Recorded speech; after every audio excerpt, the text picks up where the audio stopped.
Halo teman-teman, kenalin nama aku Laili Puspita Madani dengan NPM 170210190005. Nah teman-teman, kali ini aku bakal nganalisis kasus dari film Too Big to Fail yang rilis pada tanggal 23 Mei pada tahun 2011. Film Too Big to Fail ini diangkat dari buku non-fiksi yang dibuat oleh Andrei Rosorkin dan disutradarai oleh Curtin Hanson. Jadi langsung aja nih ke latar belakang film Too Big to Fail.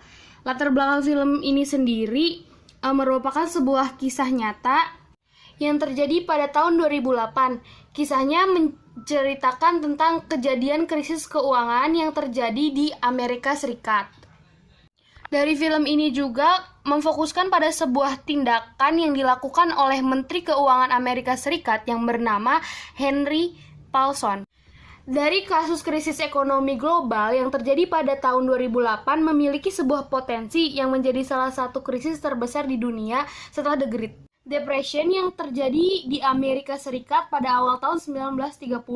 Melihat kondisi perekonomian global sebelum terjadi krisis ekonomi global pada tahun 2008, dan dapat disimpulkan bahwa krisis tersebut menjadi semakin meluas dan memberikan dampak yang besar yang menyebabkan adanya akumulasi dari beberapa krisis dalam bidang ekonomi yang melanda dunia dalam jangka waktu beberapa tahun terakhir.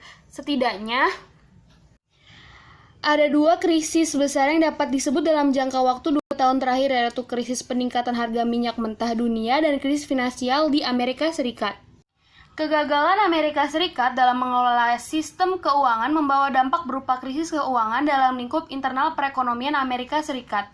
Perekonomian dunia yang bersifat global membuat krisis finansial di Amerika Serikat berdampak kepada negara-negara yang lainnya. Menurut Financial Stability, dengan dibangunnya badan internasional yang didirikan setelah terjadinya krisis yang terjadi pada 2008, memiliki tujuan yaitu untuk memantau risiko yang terjadi di dalam sistem keuangan global. Terdapat 29 Global System International Bank dan juga 8 Global Systemically Important Institution atau perusahaan asuransi yang dianggap secara sistematik penting bagi keuangan global. Namun ini hanya berdasarkan kepada negara Amerika Serikat, Eropa, dan Cina. Dan bagaimana dengan negara lain yang terkena dampaknya juga? Namun jika hal ini dilihat melalui sudut pandang Financial Stability Board, mampu diidentifikasikan bahwa mereka hanya memantau sejumlah bank tertentu saja, karena dipikir penting melalui cara sistematiknya, dan untuk keuangan global sendiri, sistem ini dianggap merugikan karena dianggap hanya mementingkan sistematiknya sendiri. Di sisi lain, Cina menjadi suatu negara dengan percepatan dalam perkembangan ekonomi yang sangat pesat. Bahkan dapat dikatakan bahwa Cina memiliki potensi menjadi salah satu pilar perekonomian dunia di masa depan. Perkembangan ekonomi Cina merupakan suatu fenomena yang sangat menakjubkan. Dalam hal pengembangan ekonomi, Cina selalu menerapkan strategi jangka panjang 5 tahun dan juga menerapkan rencana strategi jangka pendek yang merupakan turunan dari perencanaan strategi pengembangan ekonomi jangka panjang. Strategi jangka panjang ditentukan dan diformulasikan pada momen Kongres Rakyat Nasional. Perencanaan jangka panjang terhadap pembangunan ekonomi dan sosial Cina terakhir kali diformulasikan ke dalam outline perencanaan 5 tahun untuk perkembangan ekonomi nasional dan sosial Cina pada Kongres Rakyat Nasional yang ke-11 atau The Outline of the 11 Five-Year Plan for National Economic and Social Development of People Republic of China. Mengingat faktor ekonomi yang menjadi suatu kelebihan bagi Cina dan juga krisis ekonomi global, maka pembahasan mengenai perekonomian Cina pada masa krisis global ini menjadi suatu hal yang sangat menarik bagi dunia, karena ini bisa dijadikan strategi yang baik.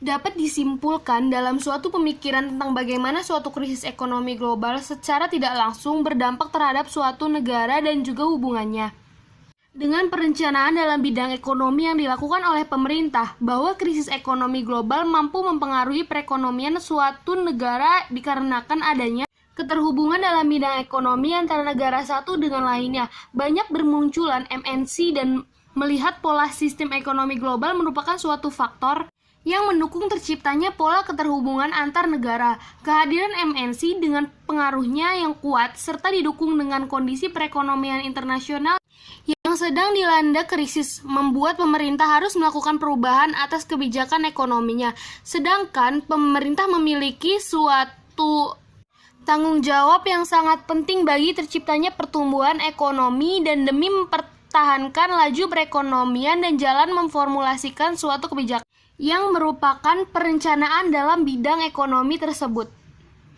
Sekian penjelasan dari saya, semoga bermanfaat. Terima kasih.